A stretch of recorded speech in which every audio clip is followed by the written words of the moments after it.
Hey everybody, Jeff Brown here. I'm here with an old friend, Freeman Michaels. It's good to see you. Let me tell you a bit Good. about Freeman before we get going.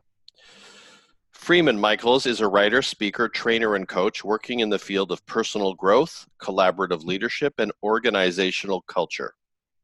A one-time soap opera star, he was on The Young and the Restless, real estate developer, published author, radio talk show host, and high school teacher. I didn't know that. No. Freeman brings a unique background and perspective to his work in the world. What a life you've had.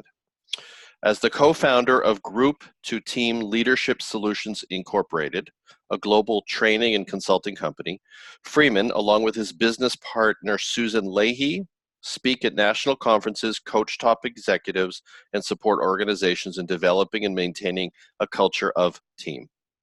Freeman holds a master's degree in spiritual psychology from the University of Santa Monica. I didn't know that. And a bachelor's degree from Santa Clara University. He's a graduate of the MDE program at UCLA's Anderson School of Business. He holds several certificates of completion, including the Art of Leadership Mastery course from the Institute of Embodied Wisdom and the Mankind Project's New Warrior training. He's a member of the Association of Transformational Leaders, founded by Chicken Soup for the Soul guy, Jack Canfield. Yeah. Correct. Great. We got through that. Woo! That's always, Pretty good. that's always like, get through that. I mean, how does that feel for you? I mean, so we're going to talk about this thing called the patriarchy. Yeah. You're a man of achievement who's Yeah. played the game and also done it in a very unique and interesting way. I mean, how does it feel to hear all of that about you? So two things. I think I've had some great success, but I've also had some fantastic failure.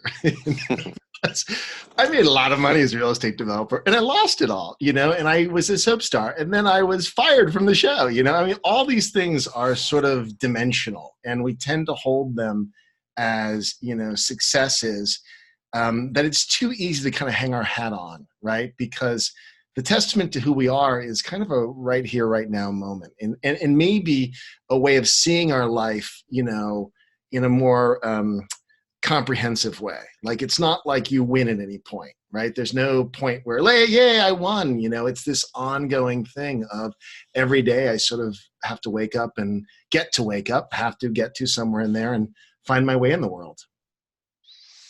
Yeah, I mean, I do wonder though, where's the healthy ego in all of it? At what point do we allow ourselves to pat ourselves on the back and feel pretty wonderful about what we've been able to manifest in a world where it's very easy to remain distracted from manifestation? Absolutely. Absolutely. One of the things that's come up for me is I had a situation a few years back, and I was sort of saying, wait a minute, to someone who had employed me. And I was accused in this kind of goofy way of being entitled. And at first I was thrown and I kind of tried to defend myself. And then I went, wait a minute, no, there's such a thing as healthy entitlement. It's my sense of deserving. I've worked hard. I prepared, no, I don't deserve to, so it's this interesting thing of, I want to be humble and confident. I'm not arrogant, but sometimes my confident, when I'm trying to get confident and I'm not feeling it, may come off as arrogant, or my insecurity creeps in and it comes out as arrogant. And that's got to come along too, from my perspective, You were talking about like taking what I call taking ownership of what you've created, what you've manifest, what you've, not to the extent that you walk around feeling better than. I mean, I don't even understand what better than means. Yeah. But at the same time where you're not still in that state of overcompensation that you are when you're young, when you're trying to make your mark and all of that. Yeah. Yeah. And Yeah. I think this, as we get into talking about men and manhood and success, which is so wrapped up in these images of success that men are supposed to attain, win the corner office, get the girl, all these things that are pretty empty. It's kind of like the hollow egg at Easter. It's like it looks really pretty on the outside and inside, and you go, yeah. And having sort of checked some of those boxes, I mean, we mentioned being a soap star. It's one of those kind of almost ridiculous things I did in my life, but it's fascinating, to have had that experience and gone, okay, I did that. It was interesting, but there's no, and that the accolades you get come with a lot of projection. So, you're a soap star, but then you become this projection that people are projecting onto. And that's a really weird vibe. That's LA, baby. LA's It's the landscape of projection, baby. yeah. This is what it is.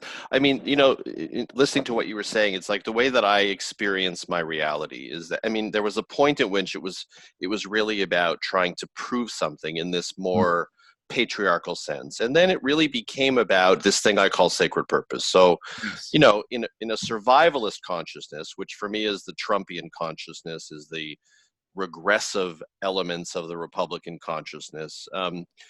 Through that lens, the way that I defined success was the way he would have defined success: economic benefit, being able to be in a position to protect myself against, because have some degree of power in this world, had something to do with who I dated. There was like this whole development of the unhealthy ego, and there were healthy elements. There was, there were things that got done. We, in many ways, I feel like we stand on the shoulders of these people. For sure. To For some sure. extent. I mean, lots of bridges, lots of advancements, lots of technology, except without a context that's inclusive. If it's us and them, win, lose, Right. Power over, Right. Which is a paradigm of dominance and submission and manipulating, controlling, versus power with. I become powerful as a leader by empowering other people. I mean, that's my work in the world, is to teach Right. specifically men how to retrofit, how to get from this way of thinking where they're trying to, be magnanimous and cajole people and coerce people into doing things, versus really being generous and lifting people up. And in that way, you become more powerful. Your network expands, right? Mm-hmm. So it's like shifting from a malevolent framework to a more benevolent framework, right? Totally. In Totally. some ways. So I think that's what happened for me. I began to think in terms of this thing I call sacred purpose. You can call it whatever you want. You can call it callings, you can call it, but I believed that there was some encoded path in me. There were steps that I had to take. I experienced myself as like a car going down a highway, and there's a number of exit ramps, and each one of them tells me the next thing I'm supposed to do on my encoded path. If I don't get off, or if I get off of the wrong ramp, then I'm on false path. I'm off path, So when I started to understand myself in that way, then it's not like I didn't acknowledge achievements, but it didn't mean a whole lot to me, because I was now onto the next piece of the road and just trying to get everybody and everything out of my way so I could get to the next exit ramp, which was my next form of humanifestation. That feels a little bit like the way you described it. Like, you've done those things and they're real for you and they're part of the legacy of your offering in this world, but you're not there anymore. You're now have moved on to the next stage in your own expression and development. And one of the trip chords, I think, is, holding on to these moments of success too tightly, because they are meant to be let go of. If every time I introduce myself as Freeman Michaels, I used to play Drake on The Young and the Restless. Like, that was 1995. Like, come on, who cares? I do know people who do that. I mean, there are a lot of people. And occasionally, look, I find myself strategically dropping in little things. My aunt and uncle own a winery that people know in the Napa Valley, and so once in a while I tell the story of, my grandparents had a vineyard and blah, blah, blah, because it gets me cachet, it gets me points. It's a little lame. I know it's a little lame. My wife is kind of rolling her eyes, not literally, but because here he goes again. Yeah, we're doing this, the winery story. Oh, the winery story. Or whatever story, whatever story will get me the cachet. But, so most of me recognizes that that's not where I want to live. That's not the connections I want to have. I'd much prefer to talk to my friend Jeff Brown, who really sees me and doesn't really care if my aunt and uncle own a famous winery or if I was on The Young and the Restless. Don't be so sure, but it would continue. Yeah. Right? No, I mean, I like great. Don't get me wrong. If we're going to have a glass of wine, let's have that one, right? But you know what I'm saying? It's nice. I do. But I also think there's a maturity. Like for me, this idea, they talk about the great shift. We're in the great shift. We're always in the great shift. When somebody wants to sell you something, that's supposed to shift your consciousness. So they tell you that we're in the great shift. This is the way, and LA had something to do with this, but that's another story. But, there's a maturity in the acknowledgement of the fact that although we would like to reach a place where we're not just moving from a survivalist framework of perception, but from what I would call an authentic or sacred purpose-driven framework of perception. Yes. We still live in a world that's organized, our marketplace, around a survivalist construct. So for you to survive in the world, which you have to, unless you have $50 million in the bank, you still got to work. Right. You do need to have cachet. You do need to tap into that. There's a maturity in recognize. I call it conscious armoring. You need to just put on that armor and play that game sometimes. I certainly know that I do. Sure. But with the awareness that at some point along the way, like when you get home, you can choose to take it back off again because it's not really who you are. Yeah. And perhaps more importantly, once we do a certain amount of establishing of all that stuff, there can be this window that opens up for more authentic connection. Part of what I do in the world is I'm working in companies, helping them develop a culture of team, shifting the leadership paradigm to a collaborative model. Again, moving from power over to power with, where people recognize that by lifting people up, they actually become more powerful. And then collectively, people can do more than they could, separately as individuals. So that whole thing, I'm a little bit of a wolf in sheep's clothing in this way. I show up as your average white guy, right? And part of what is coming apart is this kind of elevation of, the white male as the patriarchy at the top is the white male, top of the food chain. And that's what's coming apart. So in a particular way, I feel like I can, I'm welcome in the meeting in a particular way. Susan Leahy, my training business partner, has been speaking for years. She's dynamic. What she has to say is important. And she said to me that, a couple of years into our partnership, she goes, Freeman, I love working with you because people are taking me more seriously because you are by my side. Mm-hmm. I'm not saying anything different. It's just in some way I legitimize her, which on one level is like, that's bullshit, but it's true. That's the survivalist structure we live in. And here's the good news. The guys can look at me and identify like, oh yeah, I'm like him. But then as the conversation moves on, there's this thing that opens up that they can hear and see me model that they might not, if Susan's telling them about this, they're going to have resistance. But if I'm there and they kind of see it and they get it and it's like, oh yeah, no, I get that. I want to listen in a different way, Oh yeah, I want to be more aware of where other people are at. This term social sensitivity, which is key to collaboration and why women outperform men as collaborative leaders is they have this attunement to the energy in the room. Look, most guys have to learn this because we were raised to kind of vulnerability is dangerous. Shut that down. You're going to get your ass kicked quite literally or verbally or, whatever. And so, this idea of emotional intelligence is nice, but how do you do it? So part of what I do in the world is I show up as this, and then that becomes a bridge for a lot of folks to have access to it. Yeah, vulnerability and warriorship make strange bedfellows. I mean, I think that's, I think that for me cuts to the heart of the confusion around, and I think this is true for women as well, but just in terms of whatever this means to be a man, I don't even know what that means anymore in some ways. And I think trying to find this place where I'm able to be in my assertiveness and in my protectiveness, and at the same time actually have access to receptive emotions. It's almost like they're two completely different wiring systems that have yet to find a way to really coalesce. And I feel like my work in my life has been to try to find a way to bring them into some kind of a holy weave with each other. For you and me, I think that's true. Here's who it's thankfully very different for. So my son is 15, he'll be 16 next week. He came in one day and was clearly thrown or overwhelmed. I don't know, he was upset. Came in the door and I said, what's going on? And he used this term, he said, I'm shook. So what happened? And he told me a story. A couple of things about this. His terminology shook. And in the story, he says he told his friends that he was shook. This thing had happened at school, whatever. And it threw him, and he said, I'm shook. And his friends all gathered around. And I've seen this before, too, not this exact version of it, but where they all hug each other and they're all pals. And I'm so envious of my son's experience because it's so cool. And, you know, I still have a lot of trauma around the fighting that went on, having to prove myself with fist fights. Physically, right. Yeah. And then the being the predator in a relationship with women. That never worked for me, but it was the way we did it back then. Like guys were supposed to be pursuing women and trying to get up their skirt and trying to do this and that. And they were supposed to, I don't know, you know, resist or not resist, but this whole idea of consent. These girls that are around, young women that are around my son have so much agency.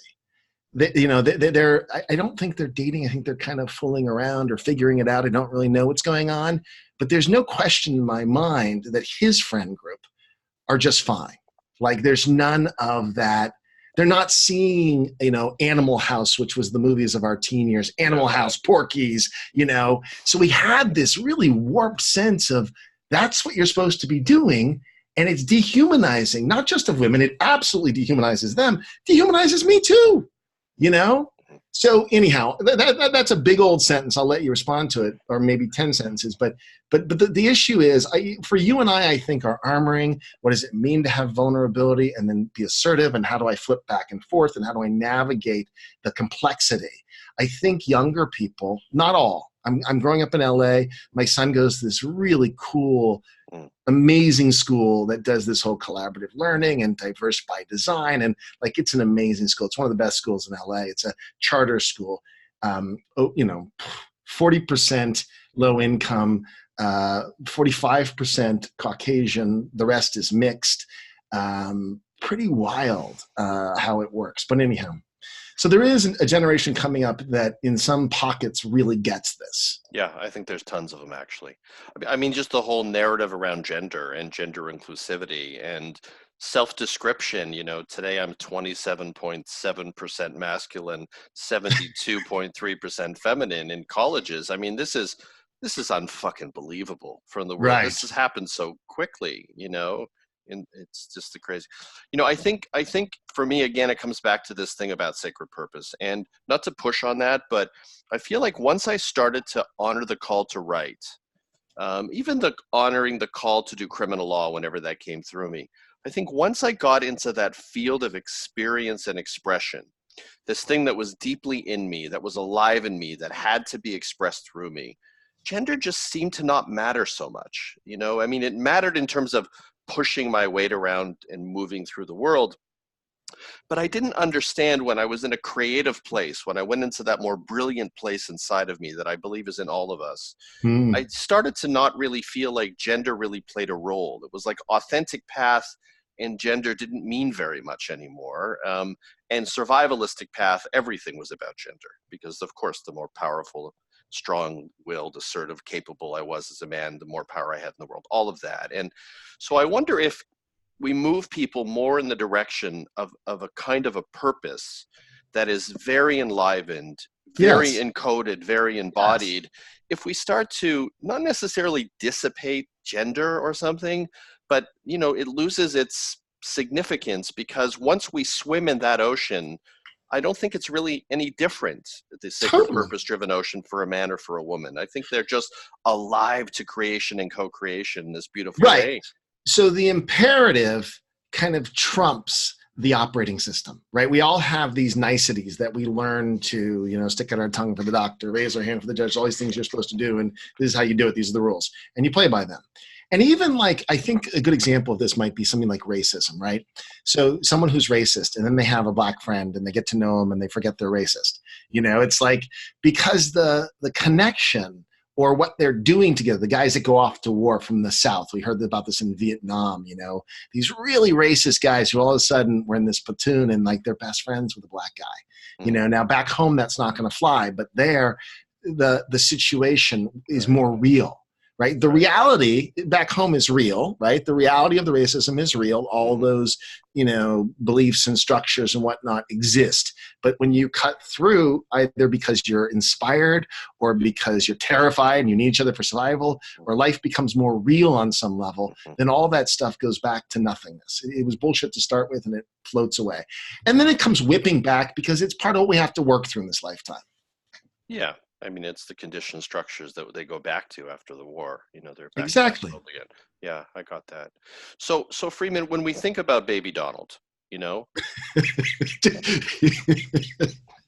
ahead. When we think about baby Donald, I'm calling him by his name. What's it about? This idea that he is very clearly showing us the unconscious, malevolent warrior framework of perception, the unhealthy survivalism, the unconscionable capitalism, all of that stuff. And he is showing us all of it. Amplified. It's horrifying, and it's ugly, and it's ridiculous, and is this real? And maybe it isn't, and and all of that. But the people say, and they want to believe, and often the ungrounded spiritual movement likes to say that, we needed this. This is exactly what we need to see. And now that we've seen it, we're going to move beyond it. I mean, is that true? I mean, they're still in power, for fuck's sakes. Yes. I mean, are they just going to start going away now or something because we've seen them? Or does it's still going to take hundreds and hundreds of years to shift from that version of success to the version of success that we're talking about? I think it's going to happen very fast. I think this speeding up of everything.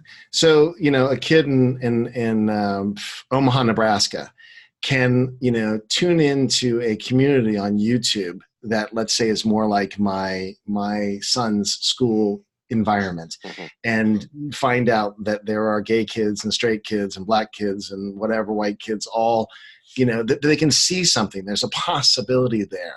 That's pushing. Things speeding up is pushing. The climate, the catastrophe. I mean, we're going to have to come up with solutions. And this generation coming up is very hip to jump on this game. The generation that's dying off are hanging on tight. The whole angry white man politics and angry white man radio and television, the Fox News and the Breitbarts and the Rush Limbaughs and all through the 90s, I think there's a way of understanding where it came from. There's a book by Hannah Rosen called The End of Men. Kind of an unfortunate title, but she's talking about the end of men. I don't know if you remember this book, Stiffed, Susan Faludi's book, came out in 99, basically saying that this macho guy is becoming more marginal. All these sort of middle class or working class jobs that paid fairly well are going away. And so what's happening is the world is shifting. Anyhow, the bottom line here is you have a lot of white males who everything that the rules are all changing and getting pulled out from under them, and they're being exposed. The Jeffrey Epstein thing, they got away with that. You're kidding me. That was 20 years ago. How can you bring that up now? Me too. You can't bring that stuff up. Statute of limitations. No, you can't catch me. They're getting exposed. And so there's this thing, everything's moving fast.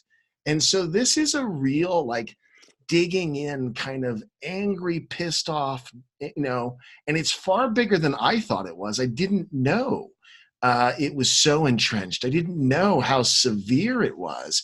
And the way it's being reflected in Trump, this dude's just amplifying it. The destructive nature of greed and all these things, the bullying. The guy, it's beyond anything. I mean, have you ever He's seen... He's fantastic in a particular way. No, well, in a particular way. I do think that because he's amplifying it, it's easier to see him point to.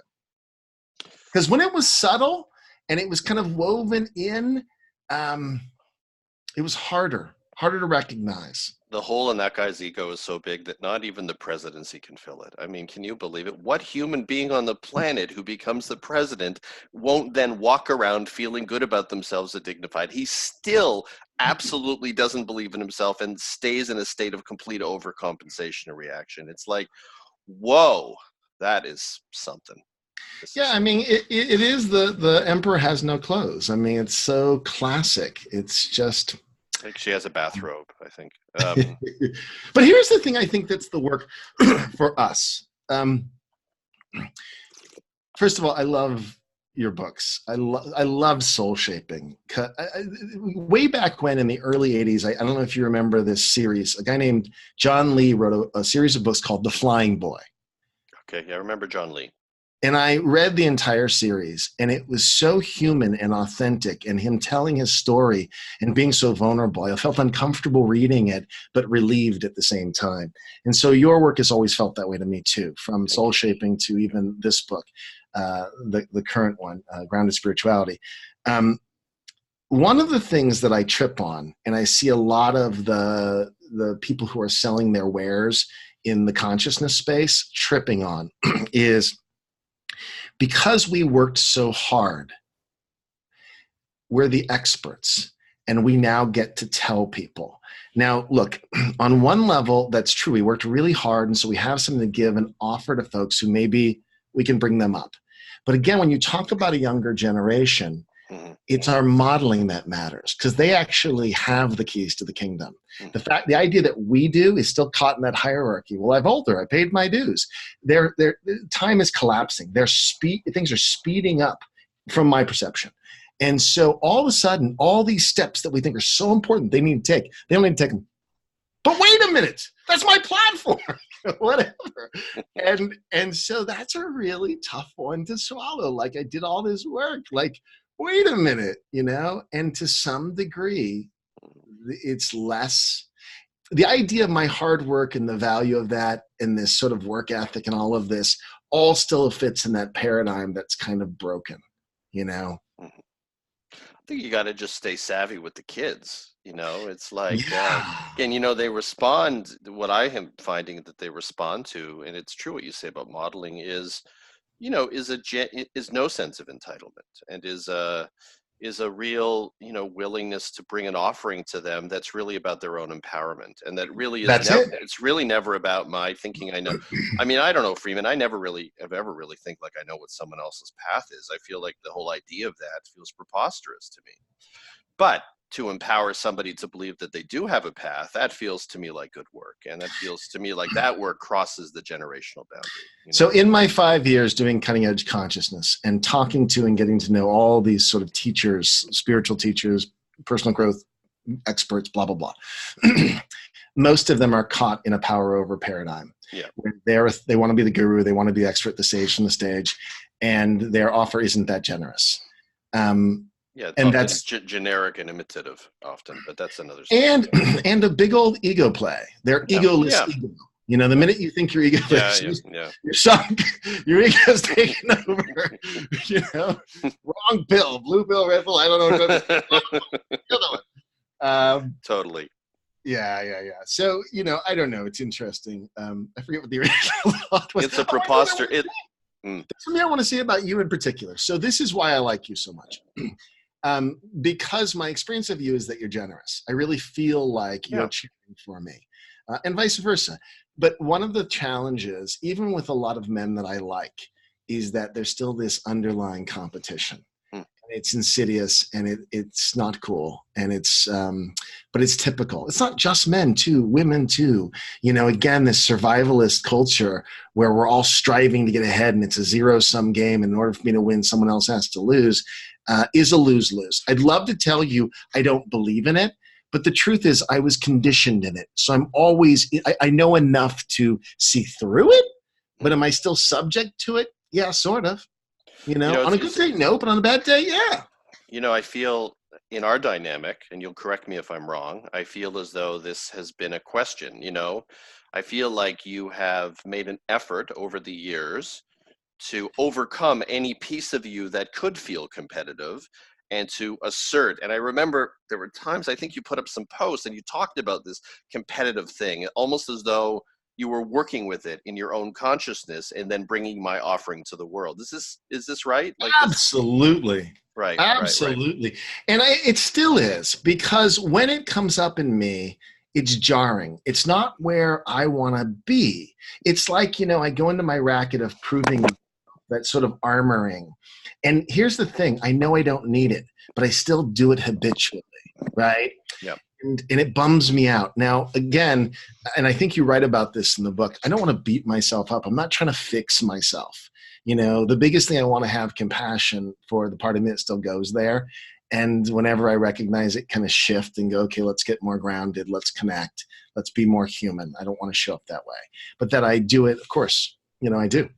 So this cuts to the heart of the distinction between a survivalist and a authentic or sacred purpose-driven consciousness. For me, when I shifted, and this, I see the roots of this in me from a very early age, where I used to give my allowance away to this guy Matthew Levin because he had one challenge or another. I can't remember exactly, or I don't want to share it publicly. But I just always had that nature in me. Maybe I felt safer in the world when people actualized and humanifest their gifts. People find their path if they find their purpose, if they wake up in the morning emblazoned with directionality and in good intentions. We live in the safest world possible. The last thing anybody who's on fire with purpose wants to do is hurt another person. You just want to get everybody off the highway so you can just get to that computer and write that book, or whatever it happens to be for you. Whatever it is, yeah. And to me, so when I entered into this field, I had this very naive idea that I was going to, be involved with a whole cadre of sacred purpose-driven authors who woke up like me at 3 a.m. and couldn't stop writing and wrote on walls and wrote on their hands, and all this stuff was coming through them. And I have found a small number of them, and I can name them really on my hands, the 10 or less like that. And then hundreds, or certainly dozens, of prominent individuals who were driven by unhealthily egoic or financial concerns. Now, it's fine to go make a living, but don't pretend you're coming from a unique and self-originating place. And I get that not anything's original, and I never thought of something someone else didn't. Forget that for the moment.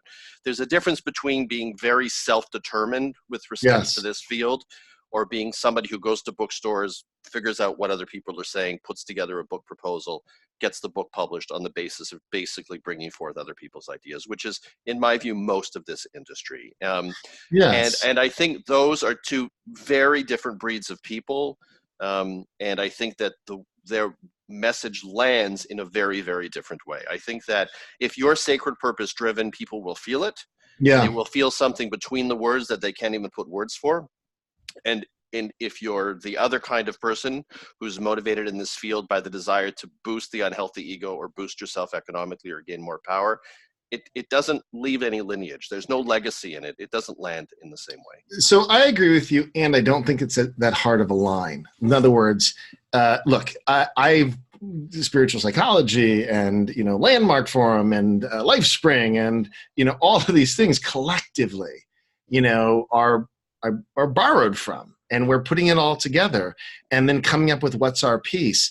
And then and here's the thing, because I do know a lot of these people, and there are some of them that I really am repulsed by, like shockingly, like I have real trouble being in the room with them. And there's others who are sincere enough in their desire and or they struggle with what you're talking about, that there's this way in which they want to be more authentic, but they found this really cool internet marketing trick that can get people to buy a bunch of their stuff. And so they're doing it, and so you go, wait a minute, what happened? Right. And so there's a huge gray line in the middle here. It's not a hard line. It's really gray. And there's some folks who are questionable who are out there. And there are some folks who are good enough people who are just, utilizing all the things they can to build a business and work in this space, Yeah. I'm up here in Canada, so it's easy for me to see it in black or white terms.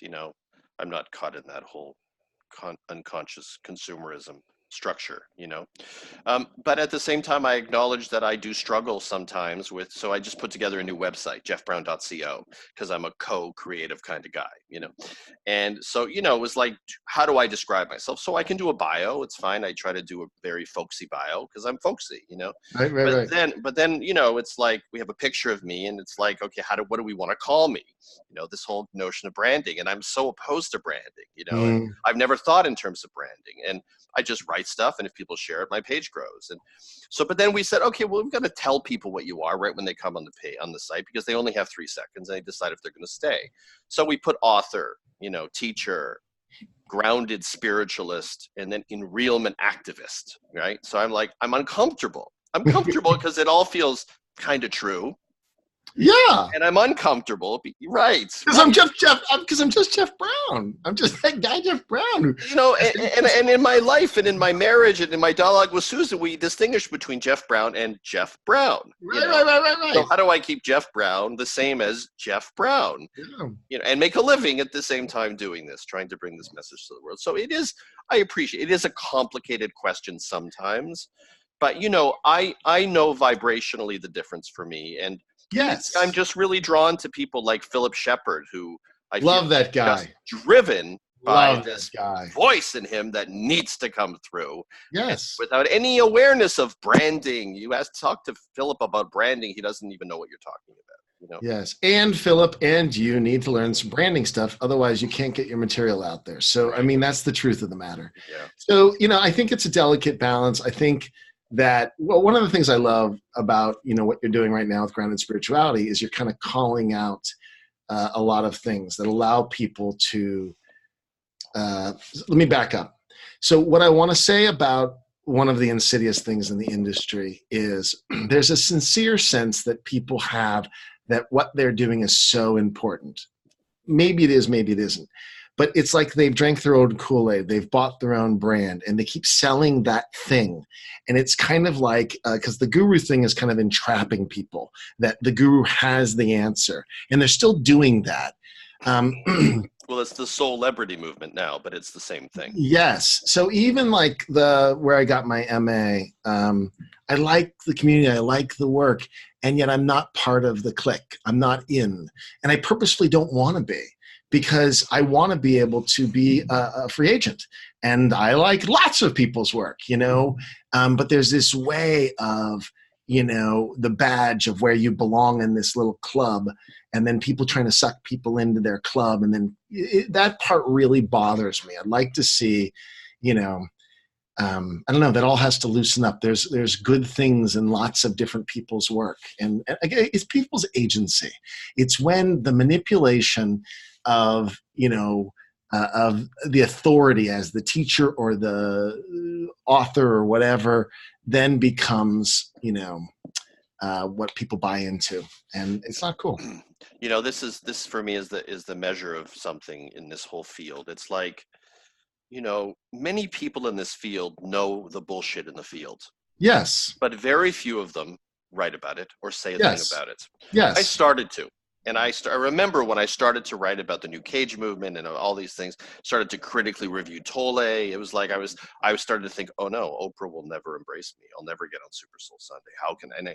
And then I had a dream, and little Missy, my Damon, said, would you just stop it? Fire your agent. Stop trying to get onto Oprah and tell the fucking truth. That's the only way you can go. And yes. And so then I started to tell the truth, and I, you know, whatever happened in terms of the economic or popularity consequences. You know, I make that choice every single day because on a very deep level, when I get aligned with my purpose, this next step on my purpose included critically reviewing spiritual teachings and understanding the very devastating consequences that some of them have on various people's lives, leading some people to their own slaughter, all kinds of things. I've seen it. I see it day and night, all day, every day. I get endless emails since Grounded Spirituality came out.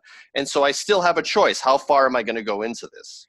How far am I going to stand against patriarchal spirituality? These are patriarchal structures. What are the consequences? Are there going to be Buddhists at my front door with weaponry? You know, it's like I have to think about all those things.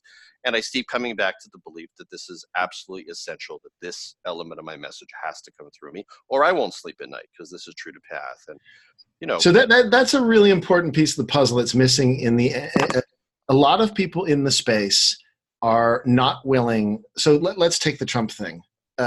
Why aren't some of these big voices in the personal development world speaking out more? Because they don't want to lose their Republican base. They don't want to lose business. That's the Republican base, right? A lot of Republicans are into self-development. People don't realize that. Right. Yeah, that's it. Bottom line. And that just bums me out. Now, there is a little bit of a dance, and I have to think about this all the time.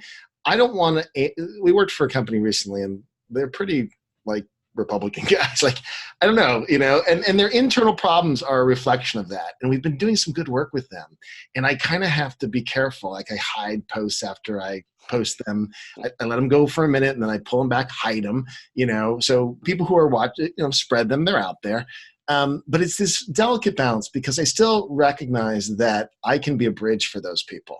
And I don't want to give that up. Yeah. And so I want to be able to serve them. I don't want to alienate them, you know? So I don't know. It's a tricky one. So for the people who are just lack a backbone and they don't want to give up their money and they're not willing to risk and put themselves out there and they're being inauthentic, you know, I kind of want to wag my finger and say, you're better than that. Maybe they are, maybe they're not. And then, yeah, so, but I recognize it's a tricky balance. But I also think it comes down to sacred purpose. And what I mean, to be more specific, is what is your very unique, individuated or individualized path in this lifetime? What is it that you're here to bring into this world and where you find peace with path? And if what it is that you care deeply about humanity and you're willing to bring your voice through, and I am one of those people, Absolutely. no matter what the consequences Absolutely. are, then you are somebody who has to do it. Now, many people aren't motivated by that. They're Yeah. not motivated by the desire to save humanity from its own trappings. They don't think like that. And, you know, they're not necessarily selling out. They're just more organized around a survivalist structure. And that's where they inhabit reality. So, you know, I think if we get more people moving through the individual healing and transformational stages where you sort of get a little done with yourself and start moving into offering, Yes. moving into Yes. co-creation. Yes. So not that you're ever done with the self, but I know I reached a point where I'd done enough work on the self that then the voice of offering came through. I always knew it was in there, but I wasn't ready to inhabit it. Yes. And then when it comes through, you have no choice but to bring it through, or you can't sit comfortably in your own skin. And that's a developmental process, though. It is a developmental process, and it's the only place where things like real genius lie. I mean, I think of, you know, first of all, I'm really grateful for your voice because it does challenge the industry, which I think is really good for the industry. Not a lot of people are willing to do that, so thank you for that. I think of someone like Michael Meade. I've been reading a lot of Meade's mosaics lately. Back in the, I don't know, early 90s, Men in the Water of Life, which was his book, kind of a precursor to Iron John, which he helped with, but it was Robert Bly's book. But anyhow, Michael Meade, his voice, David White, the poet, and his book on words. I don't remember what the book is called, but like it's by my bedside. And every once in a while I just read it, kind of like your spiritual graffiti. And you're like, yeah, because it's just so like rich. Yeah, I mean, having that authentic voice and having that imperative to be that authentic is powerful. And the people who are willing to do that, I mean, I go back to the John Lee Flying Boy stuff. That guy was so willing to be raw and open, and the gift he gave to me. Right. And I did write him. He's the only author I can think of that I wrote and said, your impact on my life, you know, yada, yada, yada. Nice. Yeah, nice. You know, but you know, Freeman, it for me, if I look back at my experience and what brought me to this moment, it was even in my 20s when nobody that I knew was talking about these things. My willingness to step out of the habitual framework of perception that I was conditioned to, and to begin to ask the question, who am I really? It was a very, very early question for me. My witness observer was very active and was more of a witness participant that was holding a key to my directionality and would whisper in my ear and tell me when I was off path. This was very strange and very, now but that you listened to it. I did, but with great difficulty. Leaving trial law, not practicing, was the hardest thing I ever did. And I was on the bridge between great fame and success as a survivalist and who the fuck knows on the other side of it. And for some crazy, insane reason, I trusted to go in that direction. So that aside, and that's what Soul Shaping you read was really all about. And but I feel like all those stages and processes that I described in that book are the stages and processes that men and women really would benefit from doing to reach the stage where they feel so clear internally as to who they are and why they're here, and they've worked through enough stuff that they're not getting in their own way anymore, to then move to the stage of benevolent offering. Because the more people move to the stage of benevolent, grounded, solid, willful, heart-centered offering, the more we co-create the world that you and I want to live in. But these are developmental processes. You can't get them at a weekend workshop. Right. They're not going to happen at the ashram alone. You have to inhabit a whole lot of different environments, internal and external experiences and ways of being, in order to craft this holy weave that then becomes this energizer bunny that then moves outward into the world. And to sort of weave things back together, what I liked from the weekend offering is that it's held as a step in a larger continuum. Wonderful, beautiful. Because what bothers me is selling it as the answer. And now you just need to pay $5.99 for this and $7.99 for this. And if you do these 9 things, you'll be, no, stop. Be part of a continuum, be part of an offer, and expand, talk about all the other valuable things out there in the world that can be done. Absolutely. I mean, we're polyphrenic beings. We're multi-aspected beings, whether we're men or we're women. And the more we can attune to our polyphrenic nature and find a way to weave all of those parts into some kind of inclusivity, then we've got a life, to look And forward. the actual point of arrival where you sort of find your voice, as it were, is always a happy accident. There's always this element of you can't know. Right. So when you were in your 20s and you knew enough to listen to that, I had a similar experience. I started this in my 20s. Mine was acting. So for me, growing up, and I think you've heard this story, but I'll say it out loud. I was always told I talked too much and I was too sensitive. And my family was sort of academic and, whatever. I was too much. You're too much. So I found acting as an outlet. And I always said that I felt more real in character than I did in my real life. So that outlet to have feelings that I didn't get to have in my real life. And then the sort of like cognitive dissonance of having this expression of realness and then having to go back to my sort of persona and the world created this thing where I had to figure it out, and I got into therapy and did holotropic breath work. I read that in your thing, 1992 in Mill Valley, not with Stan Groff, and I think his wife's name was Christine or something, Christina, but with one of their proteges. But anyhow, I did all kinds of crazy stuff because I was trying to figure out, and I also had this game of, as an actor, I wanted to expand my instrument. Okay, fine. But I mean, that's what drew me to all kinds of things that were pretty interesting. That's why you're such a fascinating guy right now, Freeman. Bless you. That's true. It's true. Well, I'm grateful. I'm grateful to have you as a friend, as another man who I can trust. I can fall back and know I'll be caught, and that we can be honest and open. And that's a beautiful gift because, at the end of the day, one of the things in my own evolution was to do the men's work. My first therapist was a woman, and I always felt like a little boy, and she was kind of my mother. And that's the first. So even though the letting go of my feelings and tracking my emotional history was important, it wasn't until I was held by other men that I got to own my vulnerability because I saw it modeled and it was being held by other men. And now it's very easy for me to be, open with women and whatnot. I don't lose my power, but I needed to learn that, at that younger age. I needed to get to where I had men who could hold me so that then I could know what it felt like to be met, by another man. So you're one of those men who helped me build my sense of self as a man. And when I look at my son, and my father's a good man, I'm not bashing him, but just the difference. If I'd come home shook, someone would have said, "What's wrong with you?" or "Get over it."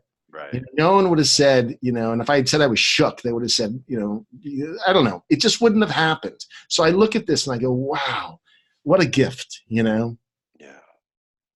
Gift for you and I, but gift for that kid, that young man. Gift for all the young men, Well, let's pay homage to you also. I mean, he knows who he's talking to. So whatever work you've done to reach the stage where you could hold the space for that and see it in the most benevolent way is the most beautiful thing. Now, if I can just figure out how to talk to my daughter, right. my teenage daughter, we'll be in great shape. Oh. One kid at a time. That's right. Anyway, thank you, Freeman. All right, brother. Thank you. It's great to be with you.